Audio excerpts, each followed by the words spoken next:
Le Burkina Faso est un pays enclavé, sans accès à la mer. Il est entouré du Mali et du Niger au nord, de la Côte d'Ivoire, du Ghana, du Togo et du Bénin au sud.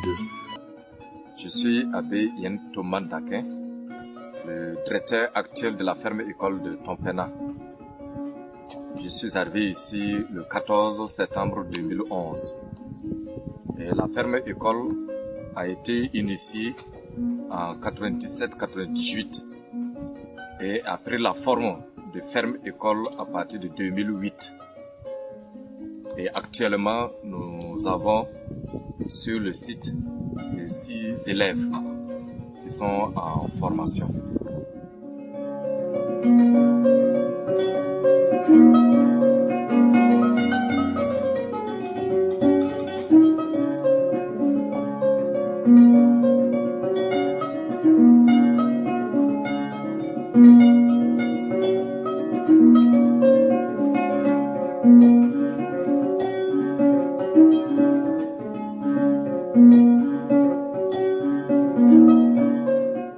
Ce sont des manguiers qu'on a plantés en juillet passé. Les manguiers, on demande toujours 10 mètres entre les pieds. Parce que quand ça grandit...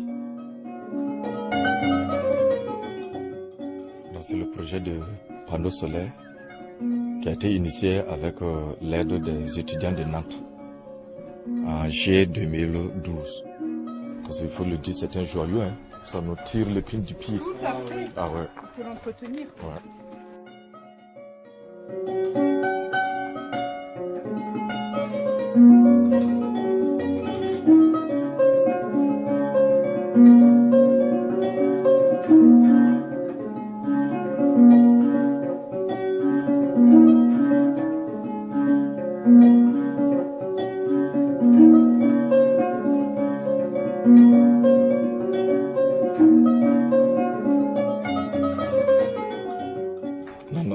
Présentement, nous avons 6 élèves qui dorment sur place ici. Ouais. Dans le dortoir des 6 élèves, plus les 2 bergers.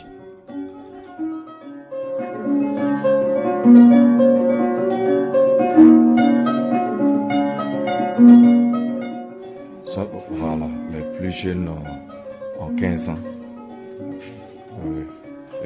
Le plus âgé a 28 ans. Il y a 2 du village de Tompena. Oui. Et 2 vers Boni, c'est dans la région de Pas-de-Dougou. Oui. Il y a un du Pio et puis 2 qui sont venus de Nyubo. C'est de l'autre côté, dans le Yoba, à côté de la frontière du Ghana. Dominique Farma assure tout ce qui est formation théorique et pratique en élevage. Des porcs, des moutons, des bœufs, de la volaille. Et présentement, comme on veut initier l'élevage des lapins et puis des agoutis, c'est pourquoi ils donnent déjà le cours théorique. Le matin, généralement, ils assurent ce qu'on appelle le service minimal, donc entretenir les animaux. Et après, ils ont le cours. Donc présentement, celui qui assure, c'est après qu'on aura le cours théorique aussi en agriculture, après la pratique aussi.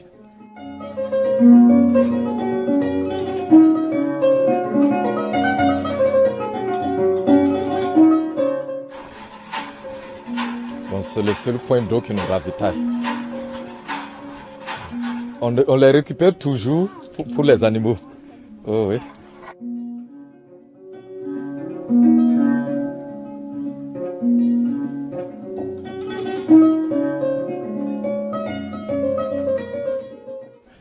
On a dit arrêter la reproduction parce que la grande porcherie n'est pas finie.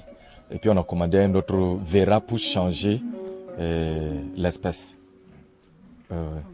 Voilà, pour éviter la consanguinité. Se vendent bien? Oui, très très bien. Parce que l'espèce qu'on a, quand on vient nous les prendre, le kilo ils le font à 1200 francs. Oh, ouais. Ce qui est un prix intéressant par rapport à l'ensemble de la vente des porcs.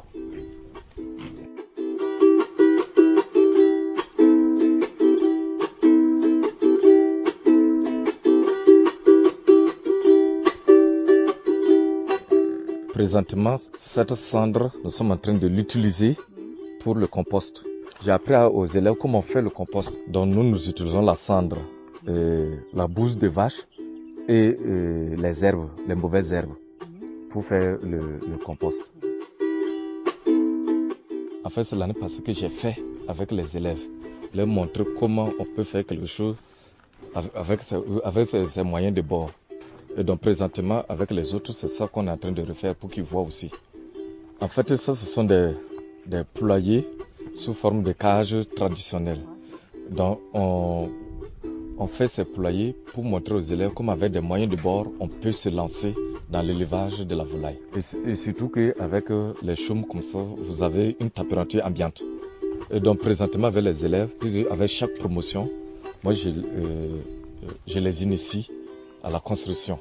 Donc présentement, c'est eux qui sont en train de faire ça avec la paille qui est là. Parce que si on attend d'avoir les moyens pour construire des choses en tôle, on n'en aura pas.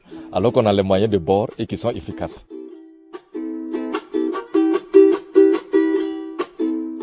Dans nos cultures, nous avons plus le maïs, et le sorgho. Et l'année passée, nous avons beaucoup cultivé l'arachide aussi. Et aussi le soja. Surtout au niveau du soja, nous avons beaucoup récolté. Et ça nous sert et pour notre propre alimentation, oui, et pour l'alimentation de la volaille et l'alimentation des porcs aussi. D'accord. Oh, oui. Et surtout que le soja réussit sur ce terrain. En même temps, ça enrichit le sol.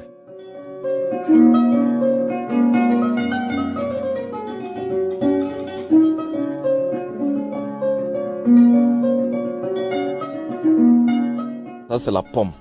Oui, mais ça se mange. Ah oui. On peut faire du vin avec ça. Le sirop aussi. Ah oui. Et même on peut laver et manger directement la pomme comme ça. Généralement, il faut griller, oui, et on concasse. On prend l'amande en tant que telle.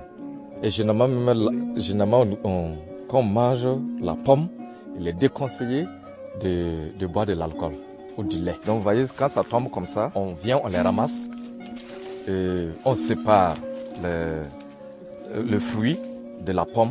Si tu n'as pas un grand champ d'anacardier, ce n'est pas rentable. Nous avons juste 1 hectare.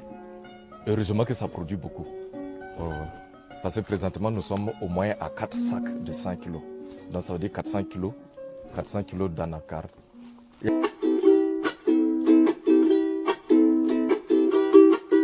Oui, le néré, qui est très intéressant. Quand vous avez, par exemple, 5 arbres comme ça qui produisent, facilement, vous pouvez, en récoltant, vous pouvez atteindre facilement les 400-500 euros. Ça veut dire quand vous avez, par exemple, chaque arbre peut-être 100 euros. Facilement, vous pouvez avoir 100 euros par arbre. Oui, en tout cas, on en a un certain nombre, au moins la dizaine. Depuis décembre, il y a l'autre vague, je l'ai fait partie. On a commandé d'autres poussins encore pour reprendre. Mais on a gardé des échantillons en mettant des coques pour pouvoir féconder les œufs. Mais ça, en fait, j'ai gardé juste pour la reproduction, pour améliorer les races. Vous en avez commandé combien? Une centaine? Non, au moins 600. Parce qu'en fait, si les pondeuses, si vous commandez moins de 400, c'est une perte. Donc, pratiquement, au bout de 18 mois, on réforme, on vend et on relance la production. Mais présentement, il y a quand même quelques œufs, mais déjà fécondés. Donc déjà, parmi ces poussins, nous avons des poussins, des poules pondeuses. Vous connaissez le moringa? C'est un arbre pratiquement magique parce que tout est utilisé. Des fleurs aux racines. Oui, c'est en train. Pour la consommation des hommes, les feuilles sont comestibles comme les fleurs. À partir des fruits, les graines, on peut faire de l'huile comestible aussi. Les écorces, on peut les utiliser pour se soigner, comme les racines. C'est très vitaminé. Et ça entre aussi dans l'alimentation de la volaille comme des animaux. Très vite. Normalement, au bout de 5 mois, 6 mois, on peut faire déjà la première récolte. Mais si vous avez beaucoup d'eau et vous arrosez, ça produit.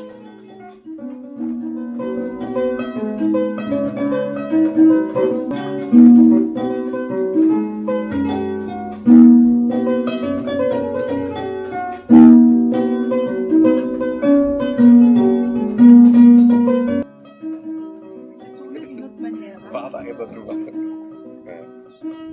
Parce que très bientôt, j'ai demandé à ce qu'on aménage 30 hectares ici. C'est juste peut-être à 500-600 mètres d'ici. J'ai demandé le plafond avec les gens du village pour l'association des femmes. Il y a 30 hectares qu'on nous a donné. Et au niveau de l'État, j'ai fait la demande, ça a été agréé. On va aménager pour la riziculture.